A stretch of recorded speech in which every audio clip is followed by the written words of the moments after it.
नमस्कार साथी, बहुत बहुत स्वागत है आप सभी का फिर से। चलिए दोस्तों, हम लोग हिस्ट्री का ये आज का लास्ट दिन है सेकंड चैप्टर का। तो हम लोग जो टॉपिक है इसको कवर कर लेते हैं, ठीक है। और ये चूँकि लास्ट चैप्टर है तो हम सोच रहे हैं कि आप लोग जितने भी जो पढ़ने वाले जो स्टूडेंट हैं, जो खास करके 12वीं क्लास की तैयारी कर रहे हैं और इस बार एग्ज़ाम देने वाले हैं, तो हम आपसे रिक्वेस्ट करते हैं, आग्रह करते हैं कि आप अपने दोस्तों को, अपने भाई बहन जो भी हैं उनको इससे जोड़िए। आर्ट फाउंड्री फैमिली में आइए, जुड़िए और इसका बेनिफिट उठाइए। कारण कि ये अभी अभी शुरू हुआ है और अक्टूबर से नवंबर तक जाते जाते ये ख़त्म हो जाएंगे आपके। और उसके बाद से हम लोग सब्जेक्टिव हो और ऑब्जेक्टिव हो, जो क्वेश्चन उससे बनते हैं उसको हम लोग रिवीजन करेंगे। लेकिन आपके पढ़ाई बहुत अच्छे होने वाली है और आपको बहुत मजबूती मिलने वाली है। सो फिर एक बार आपसे आग्रह करते हैं कि जितना जल्दी से जल्दी हो सके उतना अपने दोस्तों को, भाइयों को जोड़िए, ताकि हम लोग और जल्दी जल्दी इसको पढ़ सकें, उसमें मजबूती ला सकें।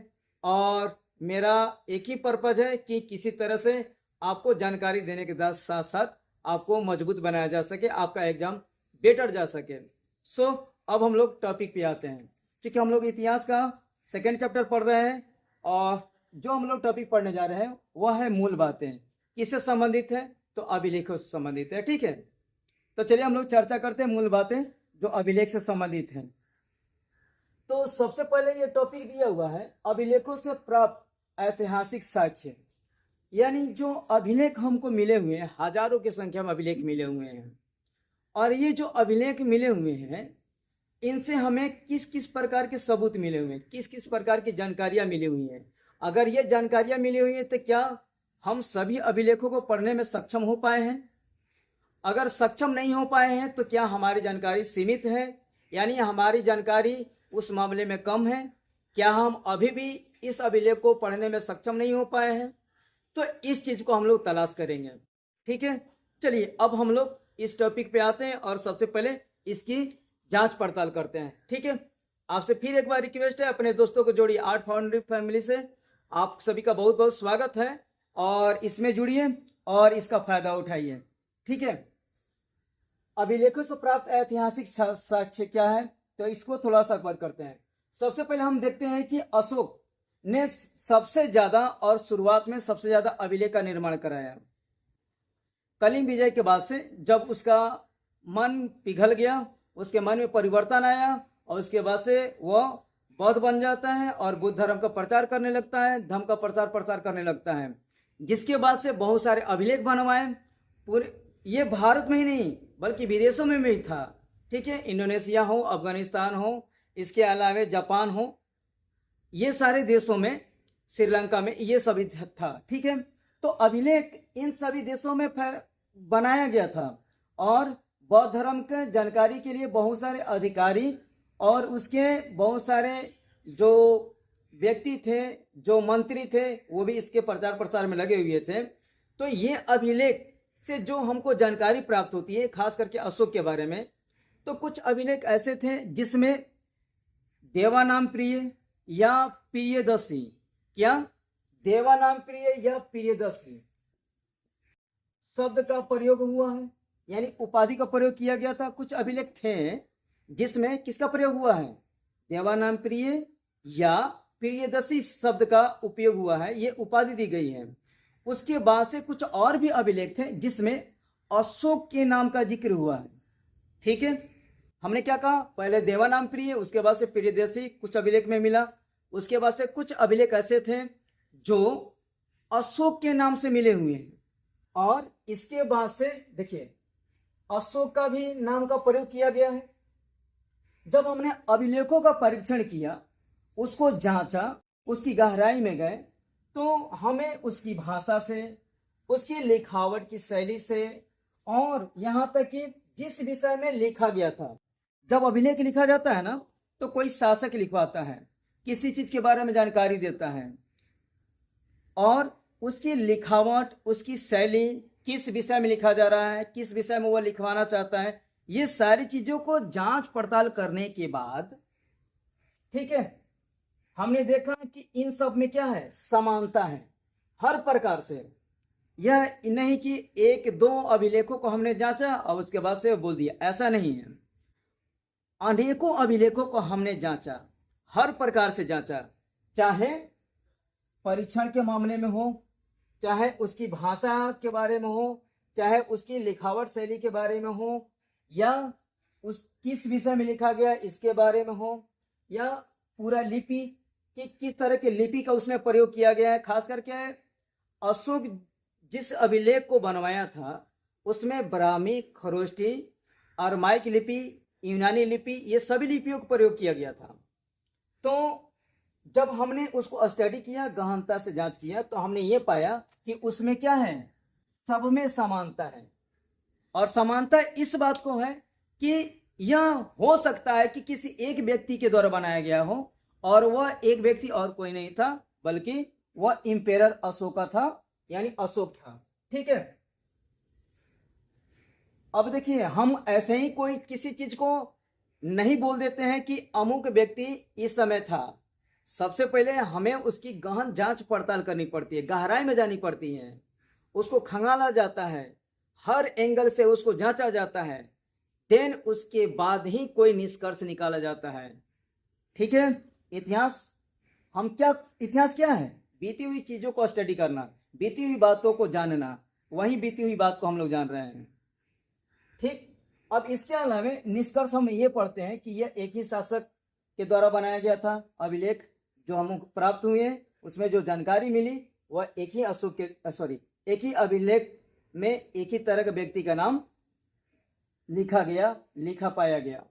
ठीक है, एक बात नोट में ये दिया गया है कि परीक्षण के दौरान ये देखा जाता है, ध्यान रखा जाता है कि उसका मूल उद्देश्य बदल नहीं जाए। यानी जिसके बारे में लिखा गया है, जिसके बारे में अभिलेख बताना चाहता है, जिस विषय के बारे में वो हमें समझाना चाहता है, तो जब हम परीक्षण करते हैं, उसको जांचते हैं, तो ये ध्यान देते हैं कि उसका मूल उद्देश्य, उसका वास्तविक जो उद्देश्य है, पर्पज है, वह चेंज ना हो, इस बात को ध्यान रखते हैं। ठीक है, अब आते हैं अभिलेखों की साक्ष्य सीमा। जब हमको अभिलेख प्राप्त होती हैं तो उससे हमें किस किस प्रकार की जानकारियां प्राप्त होती हैं? क्या उसकी एक सीमा है, या हम उस सीमा से बाहर निकल चुके हैं? क्या हमको और ज़्यादा जानकारी प्राप्त है, कम जानकारी प्राप्त है? जब हम इस टॉपिक को पढ़ेंगे तो हमको जानकारी प्राप्त हो जाएगी। तो अभिलेखों की साक्ष्य सीमा जब हम स्टडी करते हैं तो इस बात को ध्यान देते हैं कि इस मामले में, यानी अभिलेख को पढ़ने के मामले में जानकारी हमको काफ़ी सीमित है, लिमिटेशन है। कारण कि इस अभिलेखों को हम पढ़ नहीं पाए हैं, और पढ़ नहीं पाए हैं जिसके कारण इस अभिलेखों से हमें इसके बारे में जानकारी बहुत कम मिलती है, यानी हमारी जानकारी बिल्कुल सीमित है। इसलिए हम इसके बारे में कुछ ज़्यादा जानकारी नहीं दे सकते हैं। इसका मतलब यह हुआ कि जिस अभिलेख को हम पढ़े हुए हैं, जिस लिपि का प्रयोग हुआ है, अगर उसको हम पढ़ने में सक्षम हो पाए हैं तो उसी के आधार पर यह जानकारी हमें मिलती है। जितना पढ़ पाए उतनी जानकारी प्राप्त हो पाती है, उससे ज़्यादा नहीं हो पाती है। अब थोड़ा सा इसको एक एग्जाम्पल के माध्यम से समझते हैं। ठीक है, जैसे आप ABCD पढ़ते हो, ABCDEF, मान के चलो आप यम तक पढ़ लिए। अब यम तक पढ़ लिए तो आपको कहें कि चलो यन कैसे लिखा जाता है, ओ कैसे लिखा जाता है, तो आपको जानकारी नहीं होगा। कारण कि आपने यम तक ही जानकारी रखा हुआ है, उसके बाद तो जानकारी नहीं रखा हुआ है।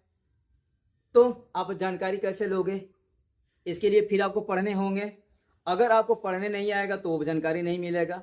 सिमिलरली यही बात है कि हमको जितने अभिलेख प्राप्त हुए हैं उसमें बहुत कम अभिलेख ही पढ़ पाए हैं, और इसलिए हमें बहुत कम जानकारी है।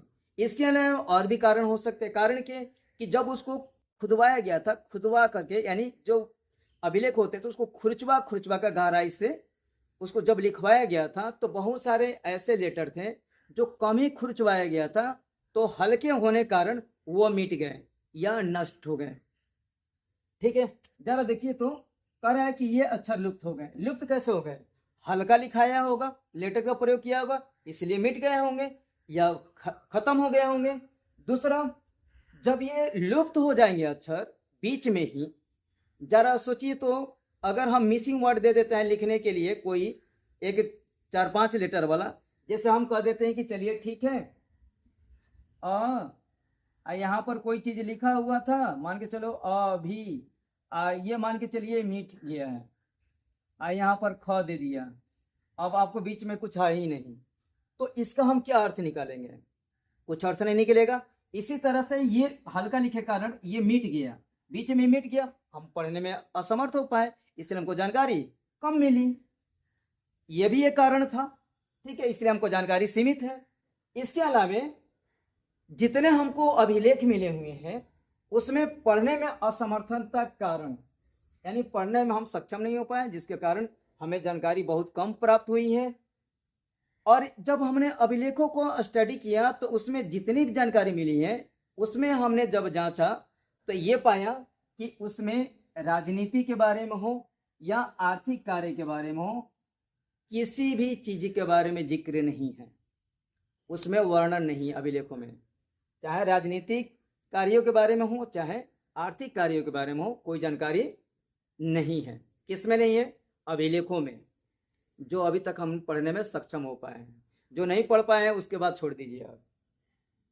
अच्छा, जो अभिलेख बनवाए थे, जो अभिलेख बनवाए थे केवल उन्हीं की चर्चा है, कारण कि जो अभिलेख बनवाए उन्होंने अपने से संबंधित किसी विषय के बारे में चर्चा करवाया, कोई उद्घोषणा करवा दिया, जिसके कारण उसी व्यक्ति के बारे में केवल जानकारी है जिसने उसको लिखवाया था। ठीक है, केवल निर्माणकर्ता यानी जिसने बनवाया केवल उसी के बारे में जानकारी है, उसी के बारे में चर्चा, किसी और के बारे में जानकारी नहीं है। तो हमको किसी और चीज़ों के बारे में जानकारी कैसे होगी? सो हमारी जानकारी बहुत कम है, सीमित है। इसके अलावा हमें किसी विशेष उपलब्धि के बारे में उसमें चर्चा नहीं मिली हुई है, अभिलेखों से किसी विशेष उपलब्धि के बारे में कोई चर्चा नहीं है। ठीक है, अब देखिए निष्कर्ष हमने यही निकाला अभी तक कि हमने जितने अभिलेख पढ़ा, हमको जितने अभिलेख जानकारी हुई वह जानकारी सीमित है, कारण कि हम उस अभिलेख को पूरी तरह से पढ़ने में सक्षम नहीं हो पाए। आई होप आपको समझ में आ रहा होगा, और आपसे फिर रिक्वेस्ट करते हैं कि जितनी मात्रा में हो सके आकर के हमसे जुड़िए। बुलाइए अपने दोस्तों को, पास कराना है, आपको बेटर बनाना है तो हम बनाएंगे। बुलाइए जितने भी आपके दोस्त हैं जो इस बार एग्जाम दे रहे हैं, बुलाइए। देखिए, बेटर कराना, उसको एग्जाम में अच्छे नंबर दिलाना, उसको जानकारी देने के मामले में कहीं पीछे नहीं रखेंगे। ये 8 फाउंडी का वादा है आपसे। आप लोग जितनी मात्रा में हो सके उतना में जुड़िए। ठीक है, अब चलिए हम लोग कुछ और टॉपिक को स्टडी करते हैं, उसके बाद से हम लोग अगले चैप्टर पर बढ़ेंगे। ठीक है, तो दोस्तों हमने अभी अभिलेखों के बारे में चर्चा किया, अब हम लोग अगले टॉपिक पर चर्चा करते हैं। और ये तो चूंकि हम लोग पढ़े हुए हैं सातवाहन वंश के बारे में, हमने पढ़ा हुआ है कुषाण वंश के बारे में, लेकिन उसके बारे में बहुत संक्षिप्त जानकारी है आपके एनसीईआरटी में, बट हमने अलग से आपको कुछ संक्षिप्त विवरण आपको प्रस्तुत करने जा रहे हैं, और इससे क्वेश्चन बनती है और आपके एग्जाम में आते हैं। सो अब इसको हम लोग पढ़ने चलते हैं। ठीक है, और इससे जानकारी प्राप्त करते हैं। इस बार एग्जाम में धजिया उड़ा देना है, आपको क्वेश्चन बहुत अच्छे आने वाले हैं, और हमने आपको बार बार इस चीज में बोला हुआ कि ये VVI है और इसे प्रश्न बनते हैं तो बनते हैं, एकदम कान खोल कर समझ लीजिए आप। प्रश्न इससे एकदम निश्चित बनेंगे और बनेंगे ही बनेंगे। एग्जाम में पास कराना मेरी जिम्मेदारी, केवल पढ़ते चलिए आप। हम लोग पढ़ेंगे सातवाहन वंश। ठीक है, हमने कहा था सातवाहन वंश कहाँ स्थित था? यह महाराष्ट्र वाले क्षेत्र में। ठीक है, तो महाराष्ट्र वाले में देखते हैं कि सातवाहन वंश का संस्थापक कौन था? सिमुक। सातवाहन वंश का संस्थापक कौन था? सिमुक। सातवाहन वंश का संस्थापक कौन था? सिमुक। देख लीजिए, इसका समय निर्धारण कब किया गया है? 235 से लेकर के 213 ईसा पूर्व। कब तक? 235 से लेकर 213 ईसा पूर्व। ये नहीं पूछेगा काल, बट ये पूछेगा कि सातवाहन वंश का संस्थापक कौन था? सिमुक। सातवाहन सिमुक, सातवाहन सिमुक, सातवाहन सिमुक। ठीक है, वास्तविक अगर शासक बोला जाए, सातवाहन वंश का वास्तविक शासक, तो वह कौन था? सातकर्णी प्रथम। कौन था? सातकर्णी प्रथम। याद हो गया होगा। सातवाहन वंश का वास्तविक संस्थापक कौन था? सातकर्णी प्रथम। जैसे आपसे क्वेश्चन पूछेगा कि चलिए ठीक है कि आप जानते हैं तो बताइए जरा कि मौर्य वंश का वास्तविक संस्थापक कौन था? तो वह था अशोक। ठीक है। इसी तरह से आप लोग को और भी बहुत सारे प्रश्न आ सकते हैं। संस्थापक तो चंद्रगुप्त मौर्य था, वास्तविक संस्थापक कौन था? अशोक। उसी प्रकार से इसमें प्रश्न पूछ रहा है कि सातवाहन वंश का संस्थापक कौन था? सिमुक। वास्तविक संस्थापक कौन था? सातकर्णी प्रथम। लेकिन अगर कहें कि सातवाहन वंश का सबसे प्रसिद्ध शासक कौन था, तो वो था गौतमी पुत्र सातकर्णी। कौन था? गौतमी पुत्र सातकर्णी। ये कुछ ऐसे हमने चर्चा किया हुआ था पिछले वाले क्लास में कि कुछ ऐसे वंश हैं जिन्होंने अपने को देवपुत्र के संबोधित किया हुआ है, कि अपने आप को देवता के पुत्र के नाम से संबोधित किया हुआ, देवतुल्य समझा हुआ है। उसी तरह से कुछ वंश ऐसे थे जिनके राजाओं ने अपने नाम के पहले उन्होंने मातृत्व शब्द का प्रयोग किया हुआ है, जिसमें सातवाहन वंश एक है। और देखिए, गौतमी पुत्र सातकर्णी, कहीं ना कहीं गौतमी उसकी माता का नाम था और इसलिए उसने गौतमीपुत्र सातकर्णी लगाया। उसी को हम सातकर्णी द्वितीय के नाम से भी जानते हैं। ये सबसे प्रसिद्ध शासक था। किस वंश का? सातवाहन वंश का। ठीक। इसी ने शीशे के सिक्कों को जारी किया हुआ था। किस सिक्के को जारी किया हुआ था? शीशे के सिक्के को जारी किया हुआ था। शीशा का सिक्का जारी करने वाला वंश सातवाहन। ठीक है। अब हम आते हैं कुषाण वंश। कुषाण ये बाहरी थे, हमारे इंडिया के नहीं थे। ये बाहर से आए थे। कहाँ से आए थे? ये मध्य एशिया से आए थे और हमारे यहाँ बस गए। ठीक है। कहाँ बसे थे? तो हमने आपको बताया था उत्तर पश्चिम वाला क्षेत्र में। ठीक है। ये कबायली थे। ठीक है। अब देखते हैं कि कुषाण वंश का संस्थापक कौन था। ये इंपोर्टेंट है, एकदम गांठ बांध लेने हैं।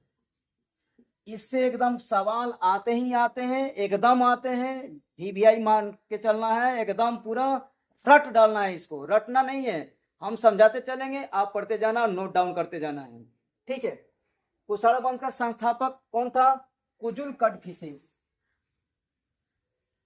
कुजुल कडफिसेस। कुषाण जैसे सातवाहन सिमुक, उसी तरह से कुषाण वंश का संस्थापक कुजुल कडफिसेस। कुषाण कुजुल, कुषाण कुजुल, 3 अक्षर का ये भी है, 3 अक्षर का ये भी है। कुजुल कडफिसेस। कुषाण वंश का संस्थापक कुजुल कडफिसेस।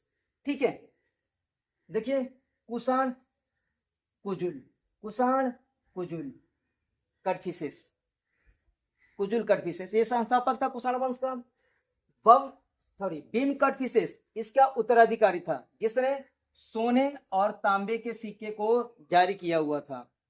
ठीक है। कुजुल कडफिसेस संस्थापक था। इसके बाद का जो शासक था वो कौन था?